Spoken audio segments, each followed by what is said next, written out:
That one I can lean on.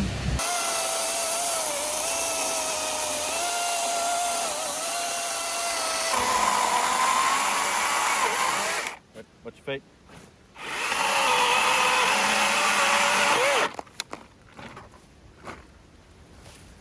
Rightio, g'day folks. We have got a couple of crackers, I think. We've been and had a little play with, I'm going to call them Gen 2 chainsaws. Yes. You've got Gen 1, we're going to call it, because it is the first one. Yeah. Dewalt flexvolt chainsaw, 14 inch. 54 volt, 16 inch bar. 16 inch, sorry. This is the 18 inch, that is the 20 inch. Ooh, fancy pants. That seems a little bit outrageous. This big one is the DCM CS 575. Yep, and this is the 574. Correct. That's a little bit confusing because the original one was called the DCM 575. The same numbers, they've just added some letters. Yeah, so be careful.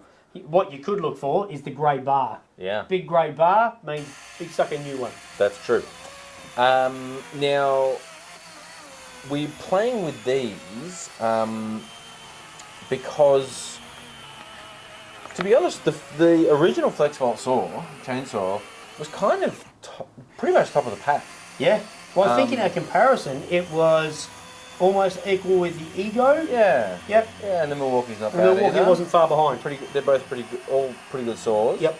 Over the water cooler talk, over the years, I keep hearing good things about that saw. Yes. People were a little bit upset initially with the lack of bar nuts. Yep. Instead, you've got this ratcheting kind of People lockdown. don't like change, though. No, and to be fair, it doesn't allow you to tighten it that well. Yes, that is true. And people were upset about that, but I've used that a lot, and I've used it actually as a job as well for a few months. Yep.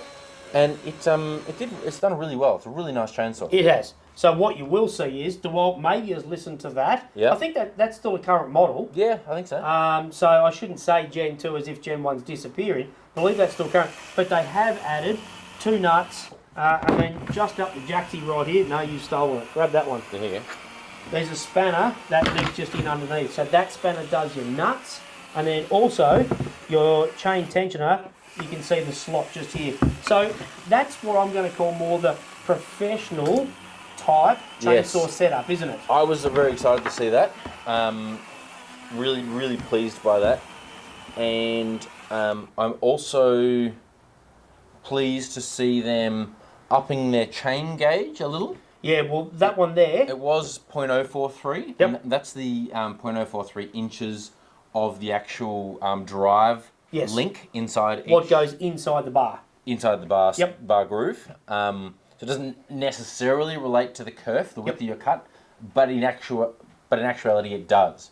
Well, these actually have transfers up to because the rest of the drive link and the teeth are actually larger as well. So the kerf on these is actually a decent chunk wider than the original one. Yep. Which means they're removing more timber, which means they need a bigger motor to drive them. Yep. As well as the longer bars. Absolutely. Talking just quickly on motors, that motor there looks significantly bigger. Now, we haven't pulled the motor out. Longer, especially. Longer, yeah. I reckon it has got a little bit extra width, but the main thing is, and you've got extra venting on the side as well. So we're going to assume, without ripping the guts out of it, weighing it, and having a visual on the side, the amount of copper in it, but there's no questions on the fact that that's got more torque. For sure. And what did they say the CC equivalent rating for this was? So, just quickly, chain speed, 13.5 metres per second for both. So which is actually down, because the original one actually has 15. That was 15. Interesting. And you and I went today when we were playing, went, geez, that old one. We can hear it. That sounds faster. Looked into it, hello. Equivalent CC. Because they're saying that the new 18 is a 40cc. They're saying the 20 is a 50cc. Alright. That's where they're saying it I don't sits. believe it. Let's see how we go. Not at all, but let's see. I don't think that even the big one will be able to keep up with the 45, but we'll see. We actually firmly believe this is a 40 to a 45, maybe. It couldn't keep up with my 46 Shindao chainsaw as we No, that's tried. true. And these probably like cracking saw. Nice little saw. But no, it didn't quite. No. But it was definitely a step up from the Echo Petrol 34 cc. Correct. So we're Like, thinking really we're thinking noticeable. probably low 40s is more of an equivalent idea. Yep. Yeah. And this, were we saying that's about a 35? Yeah, I think it felt a bit snappier than the Echo. Yeah. Just a little bit, maybe 35, high 30s. Yep. So just a really quick explanation. We're not sitting here crapping out on Dewalt. No. Everybody has these perfect scenarios and they go, we believe it's equivalent to this. We are out, we were cutting stringy bark on the side of the driveway. Yep. There's a dead tree that we had to drop. Yep. Right, so we're just cutting some rounds off this this gum that we've dropped. It's a stringy bark gum. It's a little bit rotten in the middle. It's not good for your chain. But it's hanging up a bit, the saw, this 20-inch saw. But I firmly believe that so much of it is about this stringy bark. It's really the most awful stuff for chainsaws. It just catches and drags and gets caught everywhere. Aussie arborists hate this stuff. It's really, really nasty. So the saw is actually struggling much more in this log, which is probably 15 inches, than it is in the one that you were cutting yesterday, Mike. Yep. We'll just quickly show here. I only did a couple of cookies off this. This is a 22-inch hardwood log. Hard as hell. Yeah, look at that. Maybe in 23 inches. But it struggled less in this big one than what it has in this. And don't forget also, the stringy bark, it holds all the dust, which is why arborists and tree fellas hate stringy bark, because it holds all that dirt and dust and it adds drag to your chain. Heaps of drag. Stringy bark is a particularly hard thing. So we're not saying DeWalt are telling porkies. What we're saying is our gut feel, our feel from the however many hours today, we were cutting cookies off and then cutting rounds. We think that's about the 35 and about the 40s, low 40s. Yeah, I think that's fair. People can say we're wrong and that's okay. Yeah, and look, you know, I've got a professional 50cc still, 261. Yep. And it's nowhere near in the same category as that. Not even close. No, that was 50, was it? The 261? Yeah, okay. And that runs rings around everything else we were using today. I did pick that up and went, that was also a full chisel chain. Those things matter. Yep. But maybe you could find someone's 50cc chainsaw out there that really is a bit of a slug for that size. And maybe this would keep up with it. So, you know, horses for courses. Yep. But I think when you're comparing to good, solid quality chainsaws, as we've said, not quite what they're, you know, knock off 5 or 7 from what they've said. Yep. Okay. So, notwithstanding the fact that I was really surprised, pleasantly surprised, about a 22-inch Aussie hardwood log that's been drying. We felled them about 3 years ago. Yeah. Been drying for about 3 years. Hard as hell. Yeah, I'm not sure what sort of gum it was. It wasn't messmate. It was something else. Yeah, I don't know what it was. The bark was gone. Yeah. So, no, I think it was a messmate. Oh, really? But yeah, the bark dropped off on the field as we did it. It was so clean looking. Yep, it was so hard. But I buried it, and it did cut out 3 times. So I've got footage of me going down. It did cut out 3 times, but it just kept going. So I suppose the thing is, can you lean on it and just absolutely bury it? No. These electronic, we'll call them chainsaws, they have cutouts. Yes. Petrol ones will just grind down. That's right. So we're not sitting here saying that you can lean on it like a petrol, but that is a powerhouse, and I would go toe-to-toe with anybody to say that it's a piece of junk, because that is a phenomenal thing. Also, it's worth pointing out that, you know, when you're using a battery, I mean, we had a 15 in today, we were running 9s. Yep. They're big tanks. Yes. But in a chainsaw, you still suck them up quickly. Yep. If you're talking volume, cutting, productivity, not just chop on a few things up for camping, you know, you want to actually go out and earn a living off chainsaws, you still need your petrol chainsaw. Yep. This, you're just going to fly through batteries, you're going to be cutting out, you know, when you're bogging in those sort of stringy barks or knotty timbers, whatever it might be. But they certainly have their place. And as someone who has actually earned my living, you know, for several months on chainsaws, I love having a battery chainsaw for when I'm doing the small limbing work on the ground. Yeah. Yep. I don't, you know, it's great to be able to take the earmuffs off. Yep. Chuck that on, and just trim up all the small stuff, all the branches, get them all out of the way. Yep. Not always having to be rip-roaring on the petrol saw. Yep. The other thing is, the reality is also everybody's loving chainsaws for camping now. And why wouldn't you take it away camping? That's probably overkill for camping. I think it is. This is going to do everything and some. Yeah. Every time I go away camping, I take an electric chainsaw with a couple of batteries. I haven't yet got through a Friday night, Saturday, Sunday with good fires. I love the fires. And gone, oh, geez, I'm out of battery, I'm in trouble. Just hasn't happened. Yeah, cool. So the whole idea of it's going to suck batteries and they're just useless, complete rubbish. I sort of raved about the torque of that. I want to say, though, this is sweet. Yeah. It really punches above. Considering the rate of this is 10 cc's more, yeah. I'm going, hang on, this is really nice and close. It is close, and there were times where I thought that vibrations were better on that as well. Yep.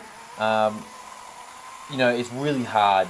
We're not trying to do a hard comparison here, and with chainsaws it's really tough. You know, every bit of timber is different, the bark's different. Yep. Your chains are dulling off. You know, sometimes at different rates depending on what you're cutting. Yep. We did try really hard. I nipped up every chain in our whole lineup today myself, so they've all had the same treatment. Yep. I'm pretty decent with a file. Yep. So they certainly had put their best foot forward, I think. Yep.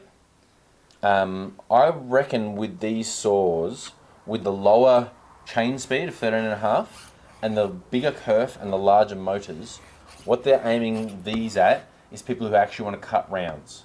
Yep. I would say if you are taking the end branches off, like doing a big cleanup on the ground, and you're in green wood, you're doing small stuff that's no bigger than 100 mil, that sort of thing. I actually think that the original flexvolt with its small kerf and its faster chain speed is actually the better saw. I think for cutting rounds, this is where these come in. Yeah, it's fair. Cutting hardwood, they've got the larger teeth, they're going to last longer. Yep. Also, though, if you are, and let's face it, I'm one of them, hitting the high country as much as I can. Yep. You're carrying that sucker in the back with a couple of batteries. I'm confident that almost any tree that comes down, I will get through it to clear the track. Absolutely true. So I know it's not built for a 25 or a 30 or 40 inch tree, and it's gonna work. It will do it. A lot of the other ones early, and it's just a natural evolution of chainsaws.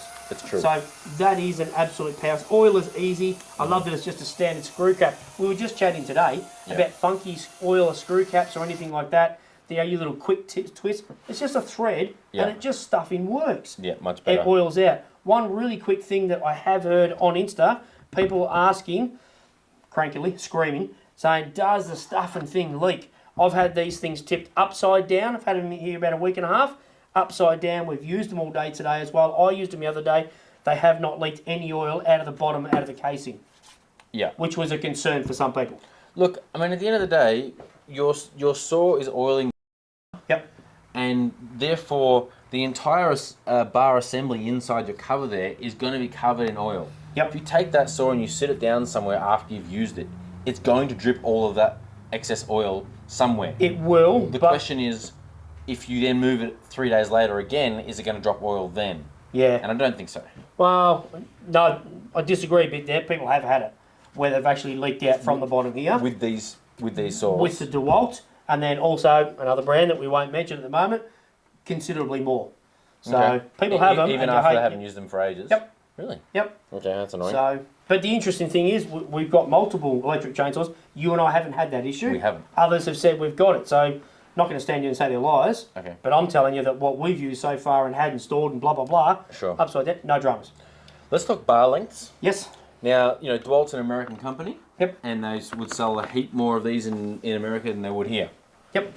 But it needs to be said that the bar lengths here are very optimistic for Australian timber. Hardwoods, yeah.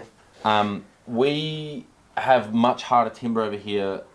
You know, for the most part, we're dealing with eucalypts. Yep. And wattles, and these are much harder than your firs and your pines and your cypresses and things like that. Yeah. That a lot of people are cutting. So, whilst you know, on a 60cc saw, it's very common for people in America to be putting a 28-inch bar on it. Over here, we're running an 18-inch bar on it. Yeah. And so these are a little bit optimistic for our timbers. You can do it. Yep. But I personally... Drawing heavy on it, though. Yeah, I would personally love a smaller bar. Yep. And I just want to note that all of these bars are interchangeable. Yeah, so you actually did put the 18-inch across to here. And the 16 on the old one. And the 16-inch across to there. So, you know, were I to take this home, yep, as someone who almost exclusively cuts, you know, in Australian eucalypts, I would prefer to put the 16-inch bar on this. Yep. That it's going to be totally compatible as long as I use the chains that are made for that bar, which are the smaller Correct. 043 gauge. Yep. Yeah, that's fair. But they're all the same pitch. They're all low profile 3/8s. Yep. So no problems there with the sprocket. Yep, awesome. So you can swap them across. Yep. And it's a matter of what suits you. There are guys who will go and buy brand new pro chainsaws and drop the bar size down. Absolutely. So we're not speaking out of turn. No. It's what suits you. That's right. So If you're cutting pine all the time for some reason, well, leave them on. let me bring us to that for a second. Why, and maybe I'm just out of line because I'm not overseeing landscapers all the time or watching all the time. Why landscapers don't use these or retaining wall type people when they're using H-beam, H-frame type posts. Yeah. These are so fast cutting treated pine sleepers. Oh, you wouldn't believe how many treated pine sleepers I've cut with that. Yeah, 75 mil and 100 mil sleepers. So maybe everyone's going to go, we already do, you idiot, so it's a moot point. Okay, but if you don't already, so fast to have this, you just go click, drop, because you're not looking for a dress finish when you drop it in. You cut it, seal the end of it with your treated pine spray, drop them in, you're done. So much faster. Really just quickly want to touch on one thing, the spikes on the front. Just a couple of people on Insta reached out to me over the time and said, hey, what's with the spikes? Commonly called buck spikes. Bucking spikes, yeah. Bucking spikes, sorry. Or also felling spikes. Now, your felling spikes on the outside. Yep. So that's for if you're wanting to actually fell a tree with it. Yep. All saws have bucking spikes on the inside, but it's worth noting that the original one, they were just really plastic little grooves. Yeah. So now we've got proper steel spikes, which is much nicer. Yeah. Also, when you're just cutting rounds on a log straight in front of you, it is quite nice to actually, and you don't dig them in, but as you push the saw up to it, they will grab, and it's just nicer. It helps you to lever in. The saw slip up. That's right. So that's cool. I don't know what other bells and whistles. Well, there's not really other bells and whistles on this. That Gen 1 has proved that these are tough little saws and just do the job. Yep. That's the main thing. We can talk about all fancy stuff. Yep. Does it oil the bar? Yes. Does it get through decent logs for us? Absolutely.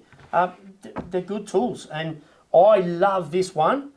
Very much rate that one, but I would probably sneak back towards this one, I think. Right. That's what I would do. And if you're wondering, like, when I cut small things with a small one, it seems faster anyway.